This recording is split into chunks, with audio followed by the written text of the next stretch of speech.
স্বাধীনতা শুধু একদিনের জন্য নয়, বার্তা দিলেন রাজ্যের বিদ্যুৎ এবং অপ্রচলিত ও পুনর্নবীকরণযোগ্য শক্তির উৎস দপ্তরের প্রতিমন্ত্রী গার্গী দাস ঘোষ।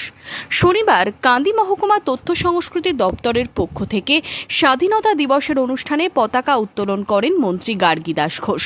মন্ত্রী ছাড়া উপস্থিত ছিলেন কান্দির এসডিও মধুশ্রী, মহকুমা পুলিশ আধিকারিক শেখ হাসিবুল্লাহ সহ প্রশাসনিক আধিকারিকরা।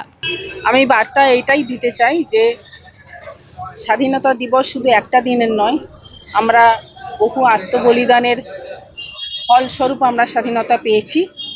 এইটাকে আমরা যেন সারা বছর ধরে উদযাপন করি এবং মানুষের কাজে লাগি। আমাদের সামাজিক যে আমাদের দায়িত্ব সেগুলো যেন আমরা সচেতনতার সঙ্গে পালন করি, স্বচ্ছ রাখি, সৎভাবে আমরা সৎ ভাবনাকে বজায় রেখে আমরা যেন সারা বছর চলতে পারি। এই বার্তা আমাদের তরফ থেকে, আমাদের প্রশাসনের তরফ থেকে এবং আমাদের রাজ্যের তরফ থেকে সাধারণ মানুষকে দিতে চাই।